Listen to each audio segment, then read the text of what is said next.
Good evening, everybody. Welcome to this subject seminar on short bowel syndrome. Uh, it's not often that we come across a patient with a short bowel unless you are in a dedicated, perhaps IBD, Crohn's and things like that, or vascular problems with the bowel where you have major resections. But the subject is important because it will give you basic insights about the process of absorption and what happens if the bowel becomes shortened, what are the critical lengths, what area of the bowel absorbs what nutrients, and what are the kind of symptoms and signs that you get if you have these situations. So short of a short bowel syndrome, there are situations where we do major bowel resections, and having knowledge about this, the physiology and the areas of the bowel involved in various kinds of diseases becomes very, very important for a surgeon. All right. Vinod will now talk about short bowel syndrome. Over to you, Vinod. Thank you, sir. Sir, my slides are visible, sir? Yes. Good evening to respected teachers and my dear colleagues. And my name is Dr. Vinod. And today's topic is on short bowel syndrome. And plan of talk, it starts with JIT absorption and followed by intestinal failure and what is short bowel syndrome and what are the causes and adaptations and complications. Before starting this short bowel syndrome, I would like to introduce the basics of JIT absorption. The pH of stomach is generally acidic in nature, which helps in stopping the external pathogens or flora. And the pH of intestines is alkaline in nature, which helps in absorption of macro and micronutrients. And intestine, like jejunum and ileum, helps in absorption of macronutrients, basically like carbohydrates and fats and proteins. And jejunum helps in absorption of micronutrients like calcium, magnesium, and iron and zinc. And ileum helps in absorption of remaining electrolytes. And in the distal part of the ileum,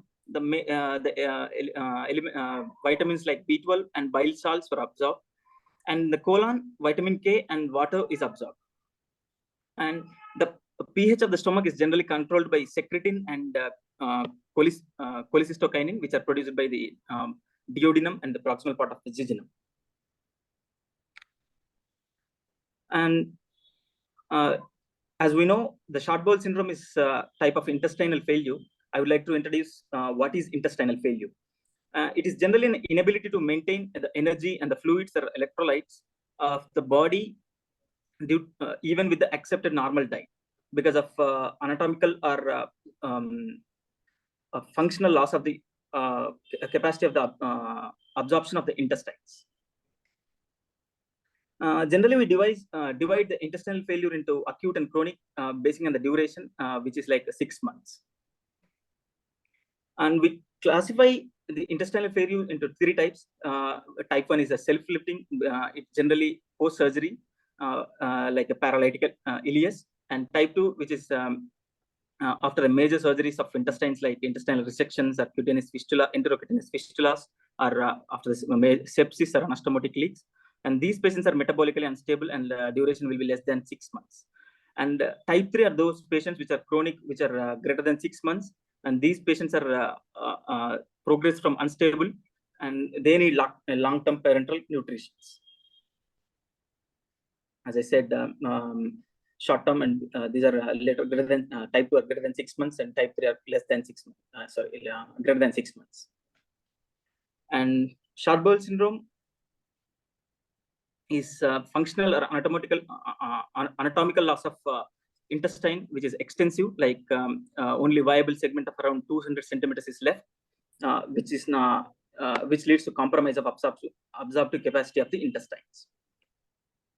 And what are the causes? Generally, in the adults, it is like mesenteric ischemia, thrombosis and embolism of the major vessels like superior mesenteric vessels, and Crohn's, radiation enteritis, neoplasms and motility disorders, and trauma. In the pediatrics, necrotizing enterocolitis and small bowel atresia in the multi-level and midgut volvulus leading to infraction of ischemic bowels.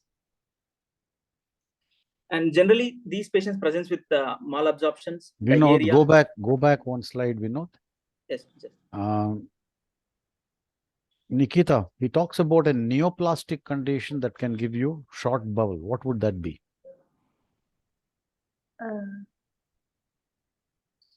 Sir, Linitis plastic. Linitis plastica is in the stomach. Okay. Doesn't involve the small bowel. A large part of the small bowel, is involved in a neoplastic process. What is it likely to be? I have no idea, sir, to be sure. Pawan?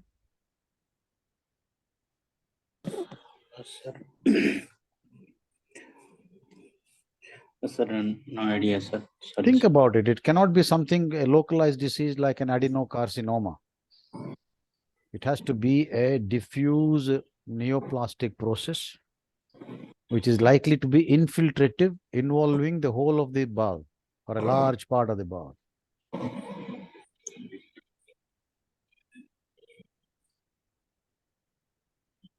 Lymphoma. Okay. Lymphoma non-Hodgkin's lymphoma can involve large segments of the bowel, and something that's not mentioned but which is akin to a neoplasm, even though it's not a neoplasm, or infiltrative disorders. Have you heard of infiltrative disorders of the small bowel?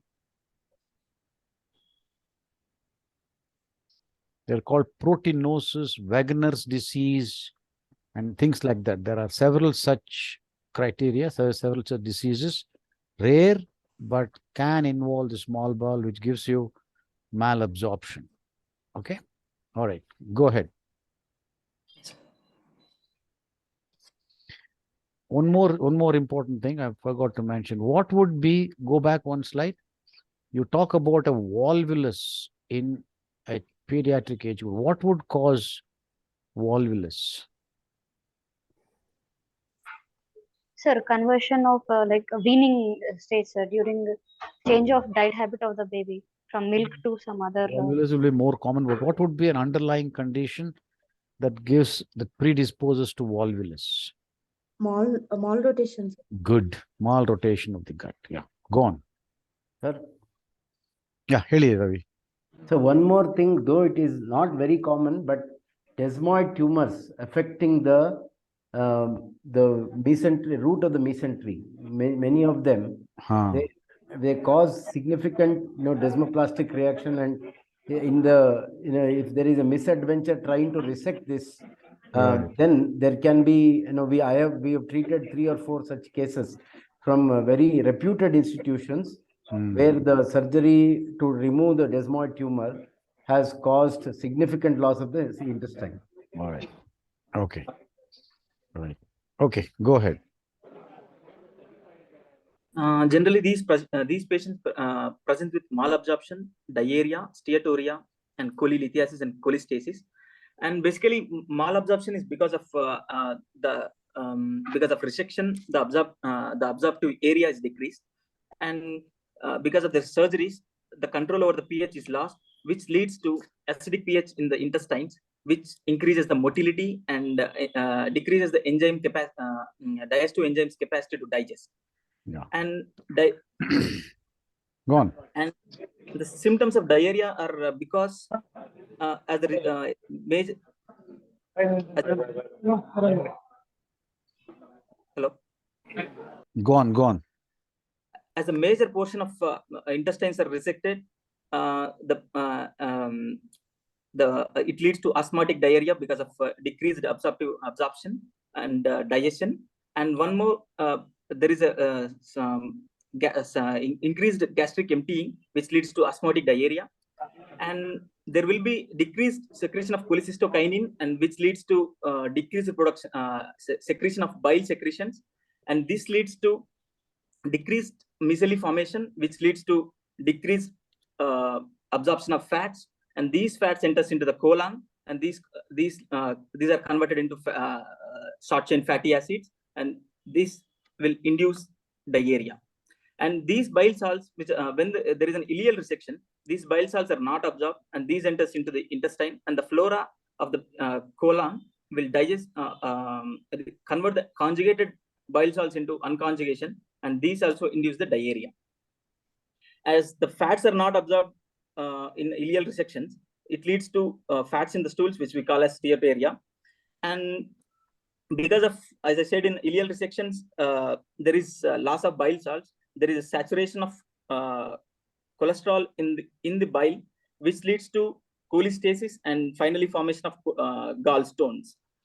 And vitamins like A, D, E, K are dependent on fat absorption, and in the ileal resection, these absorption also compromise, which leads to vitamin D deficiency and osteoporosis and following.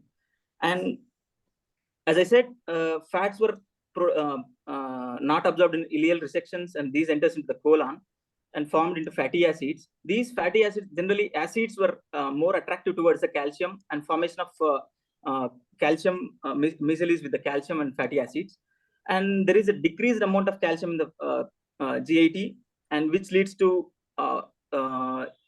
free oxalates.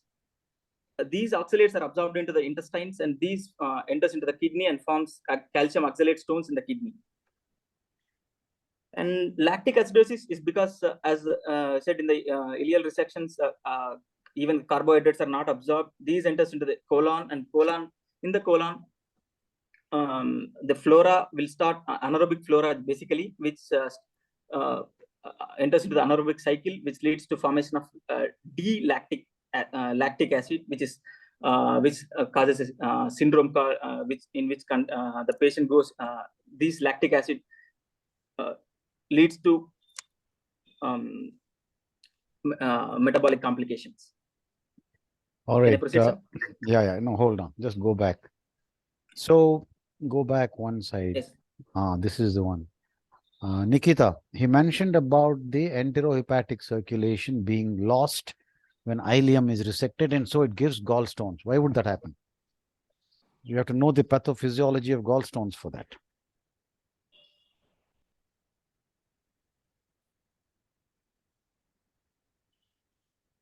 If you see the books, there is a triangle. There are 3 corners, and each of these corners has given one compound, and they say that the imbalance between these 3 compounds gives rise to precipitation and gallstone formation. What are the 3 corners?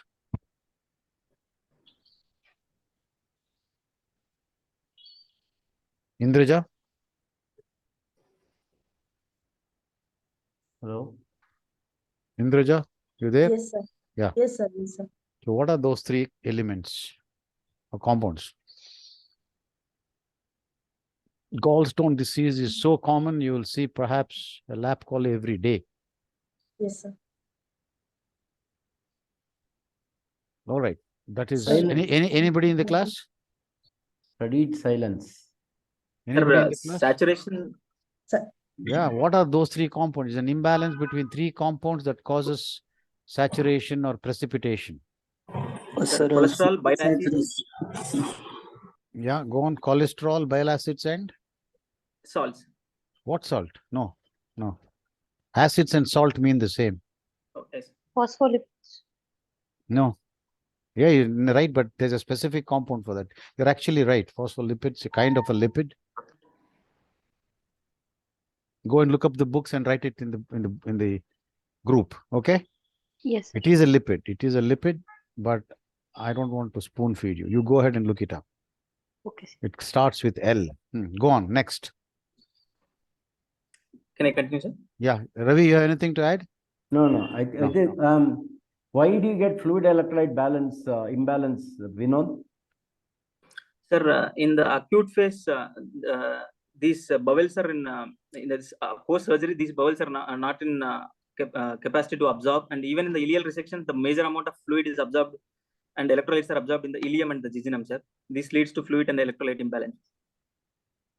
Not much in fluid and in ileum, man. I think it's mainly because of the colonic loss of colon, because majority of fluid electrolyte is absorbed in the colon. Electrolytes are not, Ravi. It's just the fluid, and so it would be in the jejunum and the ileum that this happens. Yeah. Fluid, yes, but not electrolytes. And what happens is there is hypersecretion, and hypersecretion happens because of the imbalance in the enterohepatic circulation of the local hormones. Okay. So there is hyperstimulation and hypersecretion. That's why they get a huge diarrhea and fluid and electrolyte loss. The diarrhea is so much that the colon may be retained. There may be colon may be in place, but it is loaded with so much fluid from the small bowel, because there is no small bowel, that you can end up with a diarrhea and then loss of fluid and electrolytes. Yeah, go on. Yes. Pathophysiology, basically the fluids and electrolytes absorption is generally proportional to the length of the small intestine. And length of normal small intestine and the remnant absorptive capacity of the intestines, and it also depends on the individual variability in adaptations. In jejunal resections, as I said, there is a sudden rapid gastric emptying because of loss of GI feedback mechanisms. And initially, as the concentration of villi are more in the jejunum, there is in the acute phase, there is a reduction in the absorption of nutrients. As the adaptation increases, the initial parts of the ileum starts acclimatizing and starts absorption. And in the ileal resections, as it is a major portion of fluids are absorption in the intestine, like ileum, leads to when there is a less than 100 centimeters of ileum is left, the major portion of fluids will be lost because of ileal compromise. And as I said, in the distal part of the ileum, there is absorption of B12 and bile segments, leads to loss of bile salts and the compromise in fat absorption, and leads to anemia because of B12. And there is also gastric delay in rapid gastric emptying, because there is a hormonal control by the ileum on the and the stomach emptying by peptide YY and GLP analogs. Yeah, just once I go back, you talk about 9 liters of secretions absorbed by the ileum. Yes. All right. So how does it get 9 liters? Can you think about how much from the mouth down? What is the average volume of the secretions that will result in 9 liters coming down to the ileum? So pancreas, it secretes around 3 saliva, man. Start from saliva. I told you, start from the mouth. Half a liter. Yes, up to 1 liter in saliva, sir. One may be too much. Half to 750 ml. Esophagus, nothing. Only mucus. Yes, stomach? Around 1 liter, sir. Okay. Bile? It is around 2 liters, sir. 1 to 2 liters. 2 is too much. 1 liter perhaps. 750. Pancreatic juice? 2 to 3 liters, sir. No, too much. It's too much. 750 ml is about the pancreatic. You're just flying a kite. No, that's not right. You must if you don't know, don't say, don't just wildly guess. Okay. And the point I'm making is how much comes from the small intestine. Up to this point, what is the amount that you have? Around 3 liters. Yeah, around 4 liters you have up to this point that we have counted. Okay, bile, yes, pancreatic juice, gastric juice, and saliva. Yes. That's about 4 liters. So the rest of it must come from the small intestine itself. So the point I'm making is that if you have a massive small bowel resection, also that much of secretory surface is also lost, succus entericus. Okay, so you will end up having just about, because of hypersecretion, even though there is loss of bowel, there will be probably about 5 liters of liquid that comes down to the small remnant of the small bowel. Okay, not 9 liters, because 4 liters comes from small bowel itself. Succus entericus. Yeah. Okay, go on. And when there is a ileocecal valve loss, there will be small bowel dilatation and decrease the motility, and this leads to increase in the bacterial growth, and this leads to competition between the nutrients between the bowel and the bacteria, and it also leads to translocation of bacteria and endotoxemia and lactic acidosis. So why this bacterial overgrowth, Nikita? If the ileocecal valve is incompetent? Sir, as it is mentioned, low motility, that means They're staying What is the source It's of staying- these bacteria is my question. the food we take, sir. No, So- that is why I asked. That is why that not the food we take. The food we take, no bacteria practically, because gastric acid destroys most of the bacteria. This is another normal physiology you must know. What Gut is bacteria, sir. what is the bacterial status of the GI tract? What is in the mouth? What is in the stomach? What is in the biliary tree? Normal biliary tree, obstructed biliary tree, small intestine, large intestine. In small intestine, what is bacteria in jejunum? What are the bacteria in the ileum? Okay, that's another exercise for you. I want you to look at this because it's very, very important. Yes. And the source of this bacteria, a large part of it in the ileum is actually colonic bacteria. And that is why the competence of ileocecal valve is important. If it is closed, the soiling of the ileum with colonic bacteria is limited. It is not zero, but it is limited and of some manageable quantity. But if the ileocecal valve is incompetent, there's a lot of reflux, as it were, of the colonic bacteria into the distal small bowel, and that has its own consequences, bacterial overgrowth. Okay? The other thing that causes overgrowth is stasis. If there is an ileus, if there is a dilatation in the acute phase of resection where there is an ileus, if you have stasis, there is an overgrowth of bacteria, which adds to the problem of short bowel. Okay? All right, go on.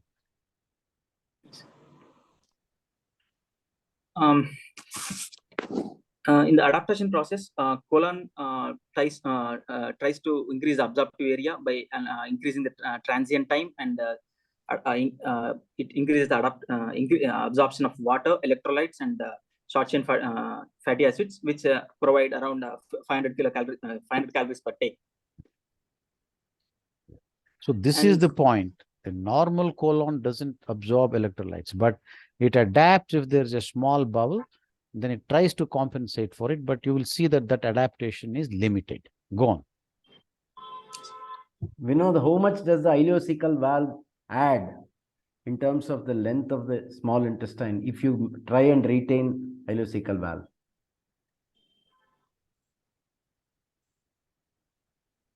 Do you know?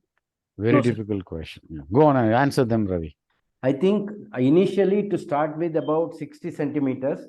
With adaptation, it can stretch up to 100 centimeters.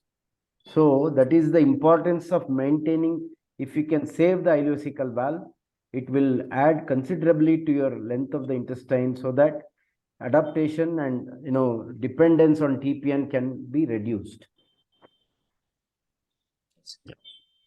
Go on. Types of short bowel syndromes and how we anastomose. In type 1, it is an end jejunostomy in which we remove ileum and the colon. And in type 2, which is a jejunocolic anastomosis in which we resect the ileum. And this type 3, which is a jejunal-ileocolic anastomosis. It's a part of ileum or a part of colon is removed, and which has a best prognosis. It is almost normal to the normal body. And the length of jejunum, which requires to prevent TPN. In type 1, it is 100 centimeters. In type 2, it is 65 centimeters. In type 3, it is 30 to 50 centimeters. Avoid TPN lifelong, home TPN. Yes. Okay, because in the adaptation process, which may take a few months, you will need TPN. Yes. This refers to post-adaptation scenario. Okay. Yes. Right. Yes. Go on. Adaptations. The adaptation generally divided into acute phase and adaptation phase. In the acute phase, it is around 2 days after the massive bowel resection, which is associated with malnutrition and secretory of excess of fluid electrolyte through the GI tract. And we can initiate the enteral feedings initially with a very relatively low and slow process. And we start the patient with the TPN, and the jejunum is less than 100 centimeters. We require TPN for the life. Vinod, are you Are you saying a little more about what kind of enteral feeding you give, or is there nothing there? We can, if you're talking about it, we can discuss it. We'll discuss it later. If you're not, we have to discuss it now. No, sir, I'm not. We're not talking. About it. So do you know No, sir. about it? What is the kind of enteral feeding that you have to give? Can you give them, normal food? Generally, in elemental forms, we give. Sir. Yeah. So what are you talking about? You're right. But what is that elemental form you're talking about?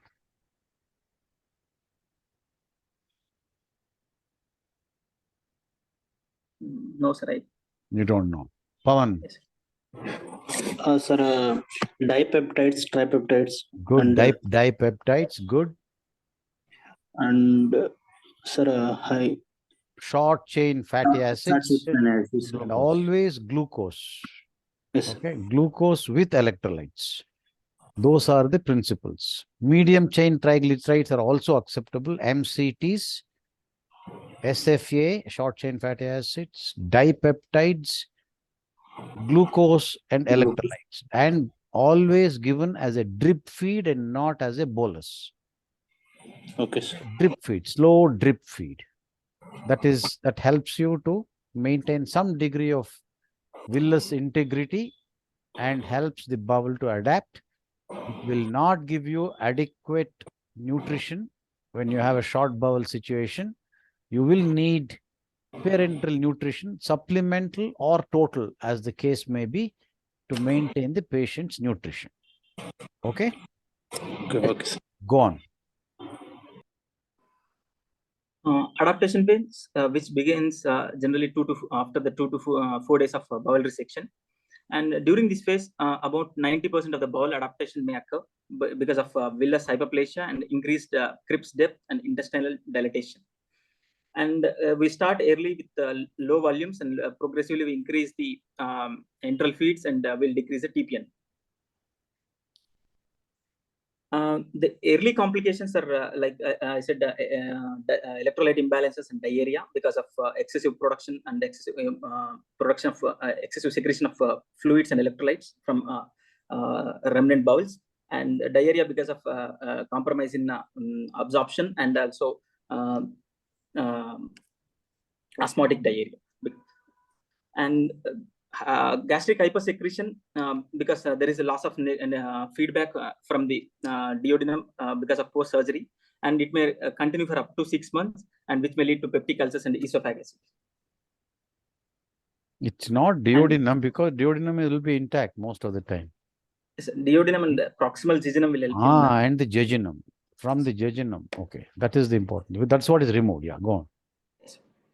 And late complications like metabolic complications like lactic acidosis because carbohydrates which are not absorbed from the intestines will enter into the colon, and these are fermented by a bacteria of colon, and which are basically anaerobic and leads to production of lactate, which is generally D-lactate, and this leads to complications of metabolic complications. And TPN related complications because of prolonged TPN like liver failure and patient because of continuous hyperglycemia. When we stop, which leads to liver failure because as it is compromised. And bacterial this because of chronic adaptation of the intestines leads to dilatation and decreased motility, which leads to bacterial overgrowth. And as the intestines were resected, there is a deficiency of micronutrients. Management in the initially we'll replace the fluids and nutrients and electrolytes which are basically required for the patient, and we can increase the absorption by providing ORS and anti-motility drugs. And this ORS contains glutamine, which basically helps in which is a source of energy for epithelial cells, and also it helps in integrity of epithelium, and which prevents transfer of bacteria from the gut into the systemic circulation, and this prevents taxemia and septicemia. And for adaptation, to decrease the teglutide, which is a GLP analog, which prevents or decreases the gastric emptying. And there is also papers saying that it increases the length of gut. Yeah, your slides don't seem to be moving. Yeah, okay, go on. And early goals. We'll start TPN within 24 hours, and we'll replace fluid losses and electrolytes every 2 hourly, and we'll check the glucose levels every 4 to 6 hourly. And the remaining jejunum is if it is 75 centimeters, the patient may require a lifelong TPN, and if it is 100 centimeters, TPN with fluid supplementation, and if it is 200 centimeters, ORS will be necessary. We will initially start in the low rate and slowly will increase, and will advance every 3 to 7 days, that enteral nutrition, so that TPN will be tapered as the complete adaptation starts. And diet should contain high fat and protein to minimize osmotic diarrhea, as carbohydrates provide only 4.5 kilocalories, fats provide 9. So the amount of amount of products which we will give will be minimized because of high fats and low carbs. Can I continue, sir? Yeah, go on. Yeah. As I said, there is an increased motility post surgery, and because of pH, low pH. So we will provide with anti-motility drugs like loperamide and clonidine and codeine, and to decrease the pH, which is also decreases the absorption because of digestive enzyme compromise. So we'll provide PPIs and H2 receptor blockers to reduce the acid secretion.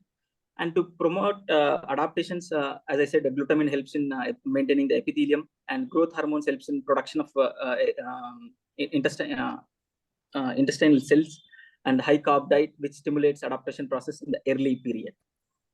And cholestyramine in steatoria, as it secondary to bile acid productions in malabsorption in intestinal resections, and to decrease the secretions, octreotide generally we use to increase the pancreatic transit time. Can I continue? Have you just go back one slide? I have no experience of this.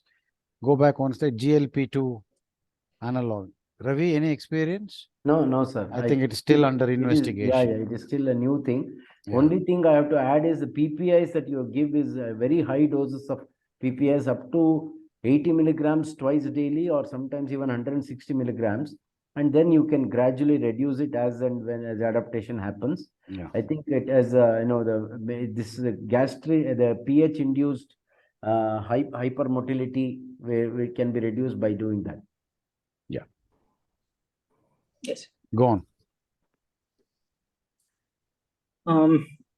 As the fat soluble vitamins are compromised, we will provide supplementation with vitamin D, and in the jejunal resections, we will provide with calcium and magnesium.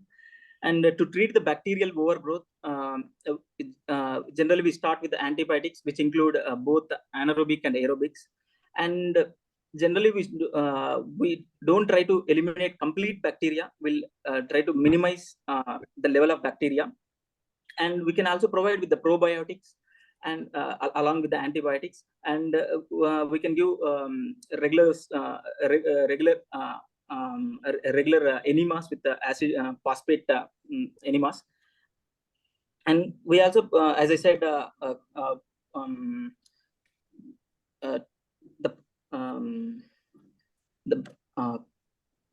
amount of carbs will be reduced to prevent, as bacteria are dependent on glucose for their metabolism. And to prevent the catheter-related sepsis and parental nutrition, which prolonged parental nutrition will lead to liver disease. So we start providing enteral feeds and avoiding overfeeding and prevent specific nutrient deficiencies. And just stop here for a minute. Yes, sir. So anyway, Nikita has given the correct answer in the chat box. It is lecithin. Now, this is the kind of learning you should do. Okay, and then you perhaps looked up the net for it, and that's perfectly acceptable. Point of care learning, as it were. So it's lecithin, bile acids or salts, and cholesterol. The imbalance of these three things that gives you gallstones. And we answered the other thing that Ravi had raised, the pH of stomach and duodenum that you mentioned. Now, give me a summary of what you actually do when you have a short bowel syndrome. Let's ask Indraja that. So, what are the medications that you give? And you write your orders in a person with a short bowel syndrome. Sir, in short bowel syndrome, generally we have to give the proton pump inhibitors, sir, to decrease the proton pump inhibitors. PPI, okay. PPS and Large doses, as Ravi pointed out. Yes, Okay. large doses of proton pump inhibitors Okay. and ATBD, okay.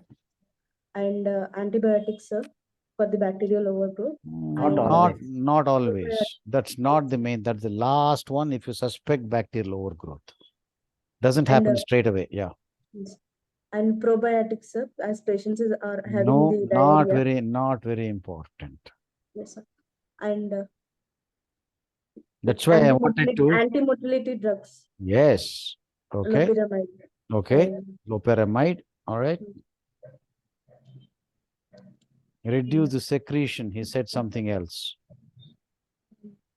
Octreotide, man. Octreotide. Okay, that will reduce the pancreatic secretions. And it reduces succus entericus also. You also use it in enteral fistula, GI fistula. But as you know, as I mentioned earlier, the succus entericus is not a huge factor here because that bowel itself is removed. Okay. Bile induced and something has to bind the bile salts or the bile acids, cholesterol. These are the things which have to be given regularly in the acute phase. And as the adaptation process goes on, you can do other things. And later on, when you suspect bacterial overgrowth, then you have to give antibiotics. Yes. Okay. So, is there any way of diagnosing bacterial overgrowth, Indraja? So, it's a very simple test that you can do.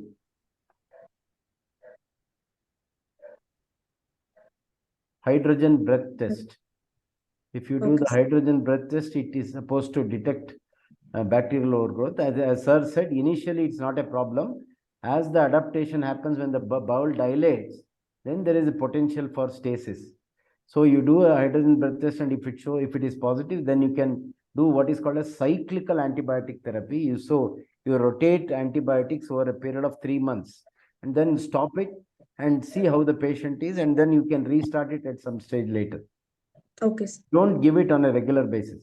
And long-acting octreotide is available called lanreotide, which can be given once a day instead of the octreotide, which needs to be given three times a day, subcutaneous injection. So lanreotide is once a day. Yes. Go on. In the surgical therapy, we generally will preserve the intestinal remnant length or increase the whatever the length is. And there are also methods to slow the intestinal transit, like anti-peristaltic segment, like part of segment is resected and only the tube and the proximal segment is converted to distal, and distal is converted to proximal and anastomoted with 180 degrees conversion, rotation over the mesentery. And like colonic interposition, as colon is a segment which is slow in motility. So this will help in absorption, increase the period for absorption. So it helps in absorption. And providing an artificial valves and retrograde intestinal pacing with electrolytes. Can I continue, sir? Yeah. And methods to increase other than the interposition of a reversed, that is anti-peristaltic segment, the others are all not very effective. They just mentioned for the sake of completion. No. Lengthening the bowel. This has also been Bianchi procedure. That is very good. Yeah. Go on. Methods to increase the intestinal area, which is BIANCHI procedure, which is basically based on our vascular supply of the intestines. In this, the blood vessels, as it comes towards the tube, they will divide into two segments and supply from the both sides. So, basing on this anatomical technique, we will divide this tube into longitudinally, and we'll make them into two segments, and we'll anastomose these two and make the segment whatever the segments are length of the intestines increased. And in enteroplasty step procedure, we staple the dilated segment at regular intervals at 2.5 at regular intervals of 2 to 2.5 centimeters, and at 180 degrees and 90 degrees and 270 degrees from mesentery. And this helps in zigzag pattern of movements of food, and which helps in increase the period of period of duration of contents in the intestine, which helps in absorption. Not only that, it increases the length. Yes. Yeah, both procedures increase the length. Yes. In the Bianchi procedure, the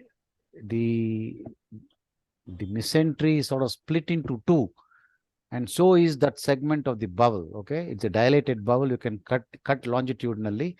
Each of those things will get one leaf of the mesentery, and with it the blood supply, so it won't necrose. Okay, can you see the one on the right? You can see A, B, C, D. Okay, that clearly shows the way it is done. And once it is split, it is actually again longitudinally anastomosed. So you end up with doubling of the length of the bowel. It's a longitudinal thing. Whereas the next one is more a transverse. Go to the next slide. More a transverse cut, partial cut, halfway down the bowel.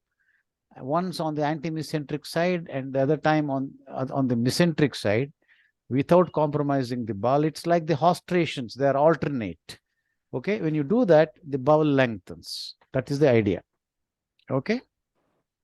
Yeah, I have no personal experience of any of these things because we don't see these cases that often. Go on.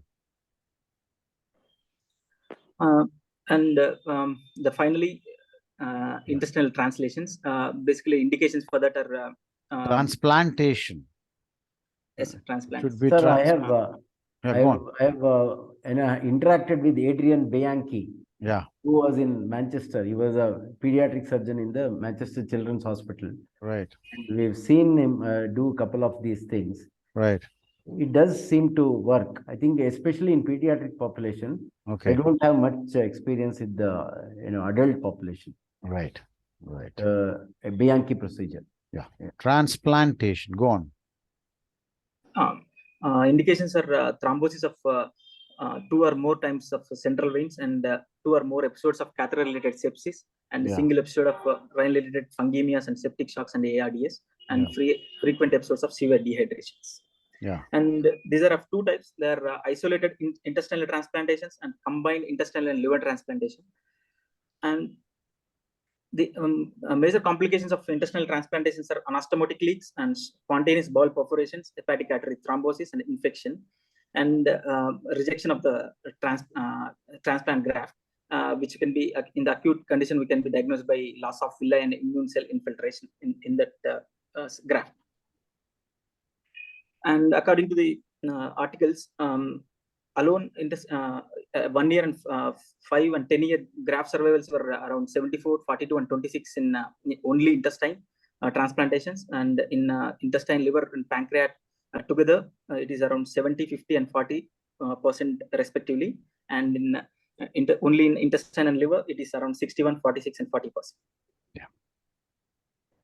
So why do you think the intestine is alone is why do you think the survivals are less?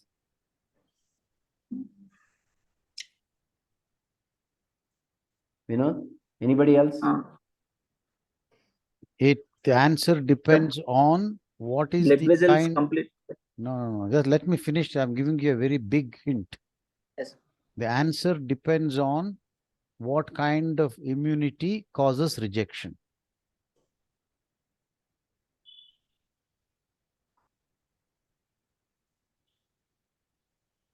Cell mediated.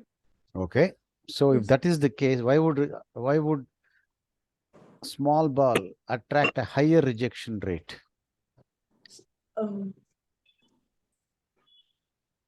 It has more lymphoid tissue, sir. Good. This time. Is that okay, Ravi, or you wanted something else? No, Yeah. basically that's the thing. That is the answer. Yeah. Small intestines are the most immunogenic organs in the body. Yeah. And hence, and because of the surface area, large lymphoid aggregates, and that causes rejection. Yeah. I think maybe modern day anti-rejection treatment has made I think initially the rejection rates used to be very high, upwards 90%. It's now reduced because probably they are using combination of anti-rejection medication and also combination transplant. What is called as this liver with small intestine. I think they seem to survive a bit better. Yeah, correct. All right, go on. Conclusion is best to do as much as prevent SBS as much as possible. If you cannot prevent at all, then you have the principles which you have to adopt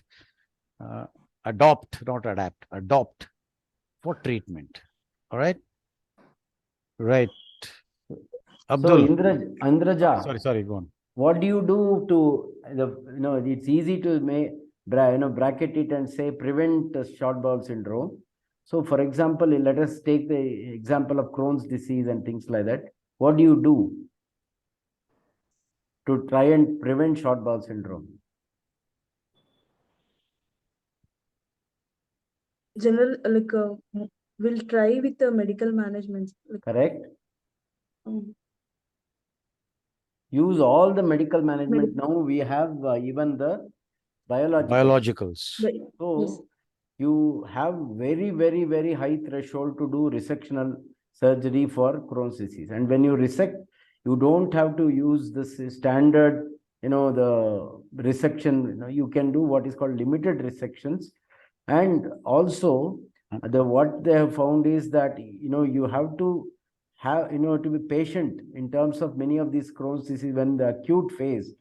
Don't try to go in because the majority of them, you lose a lot of bowel because of adhesions and then the damage that happens while dissecting. So you have to time your surgery properly, and also feed these patients even through the fistula and allow the bowel to maintain the mucosal integrity and also the bowel the caliber, because long-standing bowel beyond the fistula will shrivel up and cause and become very very shriveled up and not much of absorptive surface is there. So feed the distal part of the fistula and make them and also wait for a period of 6 months or so while the intestine peritoneal cavity is reformed. Majority of what we have found when I worked in the intestinal failure was people going in at 1, 2 months, 3 months, where the adhesions are at their worst, and you lose a lot of bowel by trying to do the dissection at that time. So resect as little as possible, use biologicals, and then time your surgery properly, feed the gut and make the gut as the caliber and the absorptive surface as good as possible. These are the things that you use to avoid short bowel syndrome, because Crohn's is the classical prototype disease where you get short bowel syndrome because of repeated resections. So you have to avoid that as much as possible. Okay. And nowadays the radiation related disease, because of the newer radiation mechanisms, the damage to the bowel is much less compared to what used to happen before. Okay. Yeah, I didn't go into it because it probably may be too much for you at this level, but there are 2 other techniques which I might as well mention. Bear this in mind. If you have multiple strictures, okay, the tendency is to include all the strictures and take away 8 feet of the bowel. Instead, you can do what are called stricture plasties. Instead of doing a resection, you can do multiple stricture plasties and retain the length of the bowel. And in an ischemic bowel, all right, when you're in doubt as to whether it is really ischemic, whether it will survive or not, When you Relook. first go in, do not resect the whole thing, including the doubtful bowel. Be very conservative with your resection and do a relook in 48 hours. And then, for all you know, you may be able to save a lot of bowel. And when the ileocecal junction is involved, unless the junction itself and the valve itself is involved in ischemia or the disease, or it is destroyed by disease, for example, unless that happens, do not resect the ileocecal segment. Try to preserve the valve. Correct. These are the three normal things, and by all standards, the last 20 centimeters of the ileum is very important. You have a whole length of the bowel, but the last centimeters proximal to the ileocecal valve is very important, and try and preserve it as much as possible. Okay, that's fine. Abdul, your comments. Sir, a very informative class, sir. Well presented, and the slides are to the points. Yeah. All right. Pooja, your final remarks before we close the meeting. Is Niranjan still there? Yeah, okay. Niranjan, if he's there, he will give the final remark, but you can give your comments. I think it was a very informative session, sir. He has right. Not read from the lines. Right. What is it that you learned that you did not know before? Sir? What did you learn from this class that you did not know before, or do you knew everything before? I did not know everything before, sir. Yeah, what he is has it that actually what are the things? No, sir. He has actually explained about each pathophysiology in detail. I understand, but what is it that you learned today that you did not know before? Sir, I had almost forgotten everything that Oh, I had learned, sir. Oh, that's a big thing. Yeah. All right. Niranjan, are you there? Can you listen to me? Can you talk? Yes, yes, sir. Yes, sir. I'm there, but because I couldn't hear half of it, I was in auto traveling. Okay. Okay. I think all right. it was good. Whatever. All right. Yeah. Okay. Thank you. Thank you. And I think it was a good class. And very importantly, you did not read from the slides, which meant that you had actually done some study, but the flow should be better. I keep saying you must practice it twice at least, not once, before the class. So you must practice it in front of a mirror or sit there. Better still, you have all the technology. Okay, you can record your talk.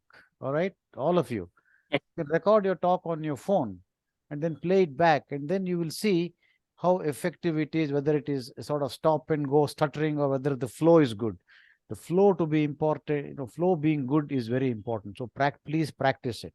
That way you will become very good presenters. But overall, good class, and thank you all for attending. Good night. Good night, sir.